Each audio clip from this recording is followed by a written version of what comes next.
जय हिंद दोस्तों, स्वागत है आपका हमारे इस यूट्यूब चैनल में। हम लोग पिछले वीडियो में उत्तक के बारे में पढ़ रहे थे और उत्तक में हम लोग पादप उत्तक पढ़ चुके हैं और आज शुरू करते हैं जंतु उत्तक के बारे में कि जंतु उत्तक क्या होता है। पादप उत्तक और जंतु उत्तक अलग अलग है, ठीक है। तो पादप उत्तक हम पूरा जानकारी ले लिए थे, उसके बारे में वीडियो का प्लेलिस्ट बना हुआ है, आप लोग जा करके ज़रूर देख लें, ठीक है। तो अगर हम जंतु उत्तक की बात करें तो जंतु उत्तक 4 प्रकार का होता है, ठीक है। कितना प्रकार का होता है? 4 प्रकार का। हम चारों प्रकार को डिटेल में समझेंगे कि क्या क्या होता है। पहला प्रकार अगर समझें तो वो होता है उपकला उत्तक। कौन सा उत्तक? उपकला उत्तक। इंग्लिश में इसको एपिथेलियल बोलते हैं, एपिथेलियल, ठीक है। उपकला उत्तक। उपकला उत्तक। अगर दूसरा उत्तक की बात करें तो पेशीय उत्तक होता है, मस्कुलर उत्तक, ठीक है दोस्तों। पेशीय उत्तक यानी मस्कुलर उत्तक, ठीक है, पेशीय, इंग्लिश में मस्कुलर बोलते हैं। तीसरा अगर बात करें तो एक जोड़ने वाला उत्तक होता है, ठीक है, उसको बोलते हैं कनेक्टिव टिश्यू, ठीक है, संयोजी उत्तक, संयोजी उत्तक, कनेक्टिव टिश्यू, कनेक्टिव। और चौथा अगर बात करें, चौथा तो वो होता है तंत्रिका उत्तक, ठीक है, तंत्रिका, तंत्रिका उत्तक, नर्वस टिश्यू बोलता है, नर्वस, ठीक है। तो ये 4 प्रकार के उत्तक होते हैं। हम लोग सबसे पहला के बारे में पढ़ेंगे उपकला उत्तक। देखिए उप मतलब ऊपर, ठीक है, ये ऊपर ऊपर। एपी, इंग्लिश में भी एपी होता है। एपी का मतलब होता है ऊपर, बाहरी परत, बाहर होता है, ठीक है। तो बाहरी परत पर जो टिश्यू पाया जाता है, ठीक ना, कोशिकाओं का समूह होता है, वो उपकला उत्तक होता है। अगर हम उपकला उत्तक की बात करें तो ये उपकला उत्तक कई प्रकार की होता है, ठीक ना। त्वचा भी इसी उत्तक के बने होते हैं, ठीक है। मुख का परत वगैरह हर एक चीज़, ऊपर ऊपर वाला गला हो गया, जीभ हो गया, ठीक है, तो ये सब इसी उत्तक के बने होते हैं। तो ये उपकला उत्तक भी कई प्रकार के होते हैं अगर हम उपकला उत्तक की बात करें, ठीक है। तो पहला अगर बात करें तो सल्की होता है, स्क्वैमस इंग्लिश में बोलते हैं, ठीक है, सल्की उपकला उत्तक। पहला चर्चा करें, पहला तो सल्की, इंग्लिश में स्क्वैमस, स्क्वैमस, ठीक है। देखिए इसमें सब में उत्तक लगा लेंगे, उपकला उत्तक, पेशीय उत्तक, संयोजी उत्तक, तंत्रिका उत्तक। इसको क्या पूरा नाम बोलेंगे? सल्की उपकला उत्तक, ठीक है, सल्की उपकला उत्तक। तो पहला टाइप है सल्की उपकला उत्तक। अगर इसके एग्जाम्पल की बात करें कि सल्की उपकला उत्तक पाया कहा जाता है तो त्वचा पे हो गया, मुख के परत पर हो गया, गला पर हो गया, ठीक है। बात करें तो त्वचा पे, मुख पे, मुख की परत, ठीक है, जीभ, जीभ, ठीक है, गला, गला, इटिस, यानी इसे सीधा सीधा समझिए ऊपरी परत पर जो पाया जाएगा वो सारा का सारा कौन सा कहलाएगा? ये सब के ऊपर में पाया जाएगा, त्वचा के ये सब ऊपर में, तो ये सब का सब उपकला उत्तक कहलाएगा, ठीक है। इसका काम क्या होता है? काम जो होता है ये सल्की उपकला उत्तक का कार्य, ठीक है, सुरक्षा प्रदान करना, ठीक है। पहला चीज़ तो सुरक्षा, अगर ऊपरी परत से है तो हम यह कह सकते हैं कि सुरक्षा प्रदान करता है, ठीक है। कोई चीज़ का स्राव करता है, ठीक है, श्रावण का काम करता है, ठीक। तो ये सब चीज़ों का काम करता है, सुरक्षा वगैरह। तो ये सल्की उपकला उत्तक कहलाता है। अगर हम दूसरा टाइप के उत्तक की बात करें, ठीक है, उपकला में ही दूसरा टाइप के उत्तक की बात करें तो एक क्यूबॉइडल होता है, घनाकार होता है, ठीक है, क्यूबॉइडल उत्तक, घनाकार, CUBOIDAL, क्यूबॉइडल, घनाकार। देखिए इसका नाम जो रखा है स्ट्रक्चर के हिसाब से रखा हुआ है। अगर हम इस उत्तक को देखें माइक्रोस्कोप में, ठीक है, तो ये क्यूबॉइड जैसा दिखता है, इसलिए हमको इसका नाम क्यूबॉइडल रखा हुआ है, ठीक है। ये उत्तक जो पाए जाते हैं, ग्रंथि हो गया, लार ग्रंथि, श्वेत ग्रंथि, ठीक है, ये सब पर पाए जाते हैं ये ग्रंथि, ठीक है, लार ग्रंथि, श्वेत ग्रंथि, ये सब के परत पे पाए जाते हैं, ऊपरी परत पे ये घनाकार पाए जाते हैं। तो इसका काम इसका वर्क की अगर बात करें इटी से, इसके काम की अगर बात करें कि इसका काम क्या है भाई, तो इसका काम भी देखिए, स्राव का काम हो रहा है, श्वेत ग्रंथि से कुछ ना कुछ निकलेगा, लार ग्रंथि से कुछ ना कुछ निकलेगा, तो श्रावण का काम हो रहा है, ठीक है, श्रावण का काम हो रहा है, या उत्सर्जन का भी काम हो रहा है, ठीक है। उत्सर्जी पदार्थ निकलता है, श्वेत ग्रंथि से पसीना निकलता है, तो पसीना उत्सर्जी पदार्थ है। तो एक तो श्रावण का काम हो रहा है, कोई चीज़ श्राव हो रहा है, और एक उत्सर्जन का भी काम हो रहा है, तो इसका काम को आप इस रूप में देख सकते हैं। अगर हम तीसरे टाइप की बात करें, ठीक है, तीसरा टाइप की, तो एक स्तंभाकार होता है, कॉलम के आकार का होता है। देखिए इसका जो आकार होता है इस उत्तक का, इस तरीका से घनाकार के आकार का होता है। फिर एक ये होता है एक स्तंभाकार, ठीक है, स्तंभाकार कॉलम, ठीक है। तो इसका आकार जो होता है कुछ इस तरीका से घनाभ के आकार का ही होता है, लेकिन दिखने में इस तरीका का रहता है, ठीक है, एकदम लंबा टाइप का, ठीक है। तो इसको स्तंभ के आकार का, पिलर के आकार का ये उत्तक, तो इसको स्तंभाकार नाम दे दिए, ठीक है। ये आंत के भीतरी सतह को बनाती है, जठर ग्रंथि हो गया, आंत रस इससे निकलता है। तो इसका एग्जाम्पल की अगर बात करें तो जठर ग्रंथि के परत, ठीक है, जठर ग्रंथि का परत हो गया, आंत के भीतरी सतह को बनाता है, इससे अग्नाशय का से पाचक रस निकलता है, ठीक है, आंत के भीतरी सतह को बनाएगा, भीतरी सतह को बनाता है, ठीक है। अग्नाशय से पाचक रस का जो स्राव करता है, अग्नाशय से पाचक रस का स्राव, ठीक है, यही सब उत्तक से होता है, पाचक रस का स्राव इसी उत्तक से होता है, और भी कई काम है इटी से, ठीक है। तो ये सब उत्तक कहलाते हैं स्तंभाकार उत्तक, और इसका काम आप लोग देख सकते हैं कि क्या क्या पाचक रस का स्राव वगैरह करता है, ठीक है। दूसरा, अगर डी नंबर की चर्चा करें, डी नंबर में, तो डी नंबर में होता है सिलिएटेड, यानी पक्षमाभी, ठीक है, और भी इधर हम लिख देते हैं, इधर लिखते हैं, ठीक है। डी नंबर की बात करें, सिलिएटेड पक्षमाभी, ठीक है। तो ये पक्षमाभी उत्तक किस प्रकार का उत्तक कहलाएगा, ठीक है। तो श्वास वाला नली हो गया, ठीक है, गला वाला हो गया, ठीक है, फैलोपियन ट्यूब हो गया, तो जो भी ट्यूब वगैरह है, ठीक है, मस्तिष्क हो गया, मेरुरज्जु हो गया, तो ये सब में जो पाया जाएगा, ठीक है, ये पक्षमाभी उपकला उत्तक पाया जाएगा, ठीक है। कहाँ पर अगर बात करें तो एग्जाम्पल में श्वास नली, ठीक है, गर्भाशय, फैलोपियन ट्यूब,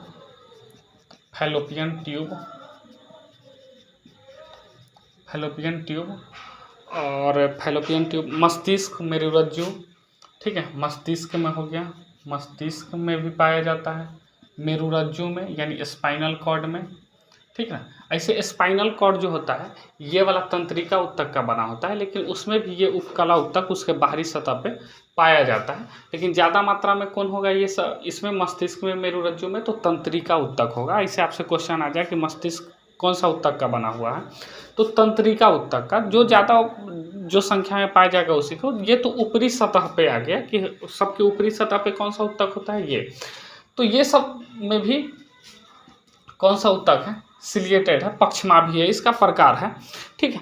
तो ये सब आप याद रखेंगे। एक और होता है ग्लैंडुलर होता है, ई नंबर में ग्लैंडुलर, इसका हिंदी ही होता है ग्रंथिया, ग्लैंडुलर ग्रंथिया।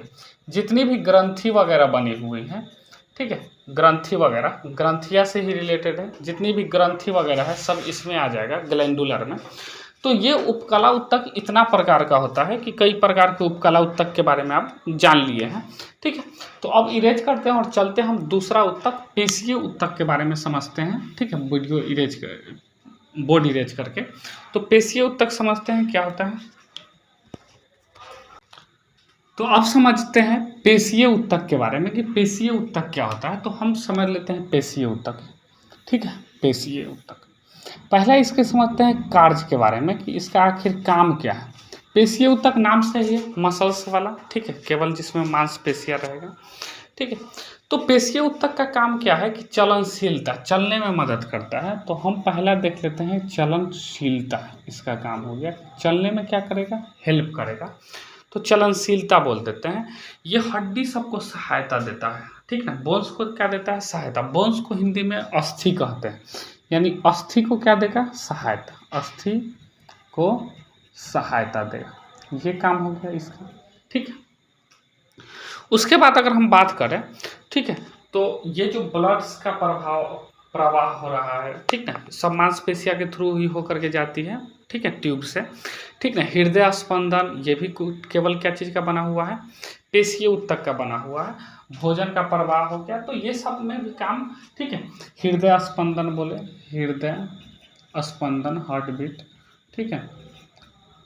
ब्लड का प्रवाह, रुधिर का प्रवाह, ठीक है। भोजन का आवागमन, जो भोजन इधर से उधर जाता है, तो ये सब में हेल्प जो करता है, हेल्प, ये सब में हेल्प करता है आपका पेशीय ऊतक। तो पेशीय ऊतक का आप काम समझ लिए। अब पेशीय ऊतक 3 प्रकार का होता है। पेशीय ऊतक कितना प्रकार का होता है, 3 प्रकार का। अगर हम इसको डिवाइड करें पेशीय ऊतक को, तो ये 3 प्रकार का होता है। पहला प्रकार हो गया आरेखित। तो पेशीय ऊतक 3 प्रकार का होता है, आरेखित, और दूसरा रेखित, और तीसरा पेशीय, ठीक है। तीसरा खुद हृदय पेशी, ठीक है, हृदय पेशी 3 प्रकार का होता है। आरेखित को अनस्ट्रिप्टेड बोलते हैं, इसको स्ट्रिप्ट बोलते हैं इंग्लिश में, और इसको बोलते हैं कार्डियक, कार्डियक, ठीक है। ये 3 प्रकार के होते हैं, आरेखित, रेखित और हृदय पेशी, ठीक है। अगर हम सबसे बारी बारी से बात करें, तो सबसे पहले हम आरेखित समझ लेते हैं कि आरेखित क्या होता है। तो आरेखित जो होता है ना, ये चिकना होता है, थोड़ा कैसा होता है, चिकना होता है, स्मूथ, ठीक है, स्मूथ होता है, ठीक है। और ये जो होता है आरेखित, इसमें ये जो होता है काम बहुत देर तक करता है, ये बिना इच्छा के जो गति करता है, ये सब इसमें आ जाएगा। ये कैसा गति करता है, बिना इच्छा के, यानी अनिच्छा, ठीक है, अनिच्छा से। लेकिन इसका काम को जो है बिना इच्छा के तो करता है, मतलब लगातार काम करते रहता है, ज़्यादा समय तक काम करता है और थकता भी नहीं है। तो ये आरेखित पेशी जो भी है, ये लंबा समय तक काम करता है, बिना इच्छा के करते रहता है, लगातार काम करते रहता है और थकता नहीं। लेकिन इस पेशी का क्या खराबी है कि इच्छा से करता है, लेकिन ज़्यादा समय तक काम नहीं करना पड़ता है, ये थक जाता है। और थकता कौन सा अम्ल के कारण है, उसमें जमा हो जाता है लैक्टिक अम्ल, ठीक है। तो इसमें दर्द होने लगता है, इस ये वाला में। तो ये कैसा काम करता है, बिना इच्छा के, अनिच्छा, ठीक है। यानी गति को नियंत्रण करने का काम जो करता है ये मांसपेशी। हम तो शुरू में ही बता दिए थे कि क्या चीज़ को नियंत्रण किया, गति को नियंत्रण किया, गति को नियंत्रण करता है। और गति में भी कैसा नियंत्रण करता है, अनिच्छा गति होता है, मतलब बिना इच्छा के काम करते रहता है, ठीक है। तो बिना इच्छा के इसलिए इसको अनैच्छिक पेशियाँ भी बोलते हैं। कौन सा पेशी बोलते हैं, अनैच्छिक पेशी। दूसरा नाम क्या है, अनैच्छिक पेशी, ठीक है, क्योंकि बिना इच्छा के चल रहा है अनैच्छिक। इसमें क्या क्या आ जाएगा इसके एग्जाम्पल में, तो इसके एग्जाम्पल में आ जाएंगे पाचन के क्रिया, ठीक है। पाचन की क्रिया कौन चीज़ होते रहता है, लगातार बगैर मतलब के काम कर रहा है, ठीक है। तो पाचन हो जाएगा, गर्भाशय का काम, मूत्राशय का काम, ये सारा काम जो होगा इसी के अंदर आ जाएगा, गर्भाशय, मूत्राशय, ठीक है, मूत्राशय, ETC, ठीक है। तो जो भी बिना इच्छा के काम हो रहा है उस सब के सब आरेखित पेशी में आ जाएंगे। तो आप आरेखित पेशी समझ सकते हैं। और इसके बारे में समझना चाहे तो ये अधिक समय तक काम करता है। कितना समय तक काम करता है, अधिक समय तक काम करता है और थकता नहीं है, ज़्यादा समय तक काम कर सकता है, ठीक है।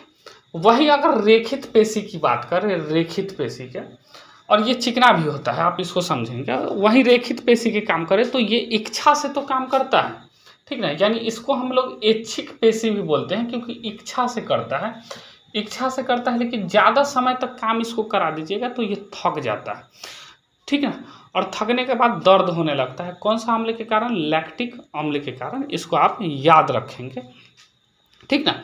ये रेखित पेशिया जो होता है ये हड्डी से जुड़ा होता है। रेखित पेशिया कौन चीज से जुड़ा होता है? हड्डी से जुड़ा होता है, इसलिए इच्छा से काम करता है। देखिए यहाँ पर ये सब रेखित पेशिया है, इच्छा से काम कर रहा है। लेकिन हृदय वाला पेशी अरेखित पेशी है, ठीक ना, बिना इच्छा के चल रहा है। तो अरेखित पेशी और रेखित पेशी आप लोग समझ गए होंगे। ये कौन चीज से जुड़ा रहता है? ये हड्डी से जुड़ा होता है, हड्डी से जुड़ा होता है, ठीक है। और ये लंबा समय तक काम, वो अधिक समय तक काम कर रहा था, अधिक समय तक काम नहीं कर पाता है। अधिक समय, कम समय लिख लीजिए, ठीक है। काम कितना समय करता है? कम समय काम करता है, कम समय तक, ठीक है। तो ये ज़्यादा समय तक काम नहीं कर पाता है, और ये शारीरिक गति को नियंत्रण करता है। कौन सा गति? इससे शारीरिक गति जो भी होगा वो नियंत्रण होगा, शारीरिक गति, ठीक है। जितना भी आपको चलना होगा, दौड़ना होगा, सब के सब कौन सी में आ जाएगी? एग्जाम्पल में चलना, दौड़ना, मारना, ठीक ना, पीटना, ये सब कौन सी में आ जाएंगे? हृदय पेशी की बात करें तो हृदय भी एक तरह का यही पेशीय ऊतक है। देखिए आरेखित वाला ही काम कर रहा है, ठीक ना। आरेखित वाला में से ही पेशीय ऊतक आया है, आरेखित में भी आएगा। तो हम लोग हार्ट का जो बना हुआ है वो हृदय, हार्ट जो बना हुआ है एक स्पेशल टाइप का ऊतक बना हुआ है। और हार्ट को हम लोग कार्डियक वर्ड इस्तेमाल करते हैं हार्ट के लिए, ठीक ना। तो इससे क्या बना हुआ है? हार्ट बना हुआ है, और ये भी इसके तरह काम करता है, अनैच्छिक गति होता है। तो ये जो बना हुआ है, और फेफड़ा का नस का जो दीवार है, ठीक ना, एक तो हार्ट बना हुआ है इससे, और एक जो होता है फेफड़ा का जो नस का दीवार है, फेफड़े का नसों का दीवार जो होता है वो भी हृदय पेशी ऊतक का बना होता है, ठीक ना। हृदय के लिए हम लोग कार्डियक इस्तेमाल करते हैं, इसलिए कार्डियक पेशी अलग से स्पेशल हो गया। तो हम लोग ये पेशीय ऊतक के बारे में समझ गए कि अनैच्छिक गति, ऐच्छिक गति और हृदय पेशी ऊतक, ठीक है। ये 3 प्रकार के आप लोग समझ गए। अब हम चलते हैं कनेक्टिव टिश्यू में, बोर्ड को इरेज करके। नेक्स्ट है संयोजी ऊतक, तीसरा टाइप का ऊतक, ठीक है। संयोजी ऊतक अगर आप समझे तो संयोजी ऊतक क्या, देखिए नाम से ही क्लियर है, कनेक्टिव टिश्यू, यानी कनेक्ट करके रखता है पूरे को, ठीक ना। कोई 2 या 2 से अधिक चीज़ों को क्या करके रखेगा? कनेक्ट करके रखेगा। जैसे अगर हम ब्लड की बात करें तो फ्लूइड के रूप में क्या हो गया इसके एग्जाम्पल में? ब्लड, ठीक ना। पूछेगा ब्लड जो होता है रक्त, 21 प्रकार का ऊतक है, तो संयोजी ऊतक है। पूरे देखिए, पूरे में यहाँ से वहाँ तक के हर एक चीज़ को क्या करके रखा है? कनेक्ट करके रखा है। तो ब्लड एक क्या है? संयोजी ऊतक है। उसके बाद आता है लिम्फ, ठीक है। लिम्फ बीमारियों को भी मारने का काम करता है, तो लिम्फ जो होता है ये भी एक संयोजी ऊतक है, ठीक है। तो ये संयोजी ऊतक है। तो संयोजी ऊतक में आप याद रखेंगे ब्लड, लिम्फ, ठीक है। एक वसा संयोजी ऊतक है जिसको एडिपोज बोलते हैं, ठीक है। एडिपोज, हिंदी में वसा, ठीक है। तो वसा भी एक तरह का क्या है? संयोजी ऊतक है। वसा का, वसा कहने का मतलब चर्बी, ठीक ना। ये बहुत चिकना होता है, तो ये स्किन और मांस के बीचों बीच में पाया जाता है, ठीक है, वाइट का। तो ये भी कनेक्ट करने का काम करता है। तो एक ये हो गया कि ये भी वसा क्या है? एक तरह का संयोजी ऊतक है। तो आप वसा याद रखेंगे कि वसा संयोजी ऊतक है, ठीक है। वसा का कलर जो होता है वो सफ़ेद होता है, ठीक है। तो ये भी आप याद रख सकते हैं कि वसा का कलर कैसा होता है? सफ़ेद होता है। दूसरा अगर हम बात करें, ठीक है, तो और भी कनेक्ट करने का चीज़ है। जैसे अगर मान लीजिए हड्डी है तो पूरा सिंगल हड्डी तो है नहीं, तो हड्डी और हड्डी को भी कनेक्ट करने का काम करता है। तो जब हड्डी को कनेक्ट करने का काम करता है उसको हम बोलते हैं, उस ऊतक को बोलते हैं लिगामेंट्स। क्या बोलते हैं? लिगामेंट्स, ठीक ना। किसको किसको जोड़ेगा? हड्डी और हड्डी को, हड्डी प्लस हड्डी को जोड़ने का काम कौन करता है? लिगामेंट्स, ठीक है। वही बात करें तो देखिए हड्डी से मांसपेशियां भी जुड़ा हुआ है, हड्डी से एक दूसरे से। तो हड्डी और मांसपेशियां को जो जोड़ने का काम करता है वो टेंडन करता है। तो टेंडन क्या काम करता है? हड्डी और मांसपेशी को जोड़ने का काम करता है, मांसपेशी को, ठीक है। तो हड्डी और मांसपेशी को जोड़ने का काम टेंडन करेगा। इसको शॉर्टकट में आप ऐसे बोल सकते हैं MTB, ठीक है। टी मतलब ई टेंडन, ठीक ना, M मतलब मसल्स और B मतलब बोन, ठीक है। तो मसल्स और बोन्स को जोड़ने का काम कौन करता है? MTB, ठीक ना। लेकिन यहाँ बात करें तो यहाँ पर कौन सी हड्डी और हड्डी को जोड़ने का काम करता है, यानी BLB बल्ब, ठीक है। तो बोन और बोन को जोड़ने का काम कौन करेगा? लिगामेंट्स बोलेगा। तो ये एक तरह का ट्रिक हो गया, ठीक है। तो लिगामेंट्स हड्डी हड्डी को जोड़ेगा, टेंडन MTB एक साइकिल भी आती थी पहले, ठीक है। तो हड्डी और बोन मसल्स को जोड़ने का काम टेंडन करेगा। तो ये सब भी एक तरह का क्या है? उत्तक है जो जोड़ने का काम करता है। तो ये सब संयोजी उत्तक है। संयोजी उत्तक में और भी है, ठीक ना। बोन्स खुद एक संयोजी उत्तक है। अगर हम हड्डी की बात करें, बोन्स, ठीक ना, वो इसको बोलते हैं अस्थि, ये बहुत कड़ा होता है, ठीक ना। तो बोन्स जो होता है ये भी एक तरह का उत्तक है, लेकिन ये देखिए कोशिकाओं के समूह का ना उत्तक बना हुआ है, ठीक है। तो इसकी कोशिकाएं क्या कहलाते हैं? ऑस्टियोब्लास्ट कहलाते हैं। कौन सा? ऑस्टियोब्लास्ट इसको बोलते हैं, ब्लास्ट, ठीक है। एक और होता है कार्टिलेज, ठीक ना, कार्टिलेज, ठीक है। ये भी एक तरह का हड्डी ही है समझिए तो, लेकिन ये बहुत मुलायम वाला, जैसे नाक का हो गया, कान का हो गया, ये वाला हो गया, ठीक है, गला वाला। तो ये सब जो हो गया, ये वाला नाक, कान, ठीक ना, गला वाला, ठीक है। तो ये सब इटी से ये सब जो कहलाएंगे वो कार्टिलेज कहलाते हैं। और कार्टिलेज को हिंदी में हम लोग बोलते हैं उपास्थि। क्या बोलते हैं? उपास्थि, ठीक है। कार्टिलेज को हिंदी में उपास्थि बोलते हैं। कोई दिक्कत नहीं होना चाहिए। देखिए अस्थि के बोन्स के बीच में ना जगह खाली रहता है, गुहा पाया जाता है। जगह जहाँ पर खाली रहता है, जैसे मुख में जगह खाली, इसको बोलते हैं मुख गुहा, खाली जगह। उसी हड्डी में ना जगह खाली रहता है, तो उसको बोलते हैं, उसका गुहा बोलते हैं हड्डी का। तो उसके बीच में ना जाली जैसा चीज़ पाया जाता है, ठीक ना। उसी को हम लोग बोलते हैं, जैसे ये हड्डी है और हड्डी को अगर बीचों बीच में ताके तो ऐसे ऐसे जाली जैसा चीज़ पाया जाता है। तो इसको हम लोग बोलते हैं बोन मैरो, अस्थि मज्जा। कौन चीज? अस्थि मज्जा, ठीक है। तो इतना चीज़ आप लोग समझ गए होंगे कि संयोजी उत्तक कितना प्रकार के हैं। अब समझते हैं हम लोग तंत्रिका उत्तक के बारे में। तंत्रिका उत्तक कोई ज़्यादा है नहीं, इधर समझ लेते हैं तंत्रिका उत्तक क्या होता है। तंत्रिका उत्तक जो होता है तंत्रिका कोशिका से मिलकर के बना होता है। क्या चीज़ से मिलकर के बना हुआ है? तंत्रिका कोशिका से, ठीक है। तंत्रिका कोशिका, इंग्लिश में इसको न्यूरॉन बोलते हैं, न्यूरॉन। इससे तंत्रिका कोशिका, ये जो होता है इसमें डिवीजन ज़्यादा नहीं होता है, ठीक है। अगर ये डेड कर जाएगा तो बनेगा नहीं। तो तंत्रिका कोशिका जो होता है ये कहाँ पर पाया जाएगा? तो ये पाया जाता है मस्तिष्क में। मस्तिष्क उससे समय शुरू में ही बताए थे। मेरुरज्जु, ठीक है, मेरुरज्जु, यानी मेरुरज्जु को इंग्लिश में बोलते हैं स्पाइनल कॉर्ड, ठीक है, याद रखेंगे स्पाइनल कॉर्ड, ठीक है। तो ये सब जगह पे तंत्रिका कोशिका पाया जाता है। तंत्रिका उत्तक का बना होता है, मस्तिष्क, मेरुरज्जु, ये सब, ठीक है। तंत्रिका कोशिका में क्या क्या चीज़ पाए जाते हैं? तो तंत्रिका कोशिका को अगर आप फिगर देखें तो बीच में न्यूक्लियस होता है, ऐसे ऐसे निकला हुआ होता है, फिर इस तरीक़ा से होता है, ठीक है। तो हम इस सभी का नाम आप लोग फिगर दे देंगे, ठीक है। सभी का नाम आप लोग देख लेंगे कि इसको न्यूक्लियस बोलते हैं, डेंड्राइट्स बोलते हैं, एक्सॉन बोलते हैं, ठीक है। तो वो आप लोग देख लेंगे। इसके बाद अगर हम बात करें, ठीक है, तो देखते हुए तो और भी क्या क्या चीज़ होते हैं। तो डेंड्राइट्स वगैरह पाए जाते हैं इस उत्तक में, ठीक है। और कुछ ज़्यादा चीज़ होता नहीं। अगर पूरे शरीर में भी ये तंत्रिका उत्तक, और पूरे शरीर में भी तंत्रिका उत्तक है। जैसे कोई टच किया और ये सिग्नल ब्रेन के पास पहुंचा ना, तो कौन सा उत्तक के द्वारा पहुंचा? तो वो तंत्रिका उत्तक के माध्यम से पहुंचा, यानी न्यूरॉन्स के माध्यम से पहुंचा, तंत्रिका कोशिका के माध्यम से। तो पूरे शरीर में भी तंत्रिका कोशिकाओं का क्या बिछा हुआ है? जाल बिछा हुआ है, ठीक है।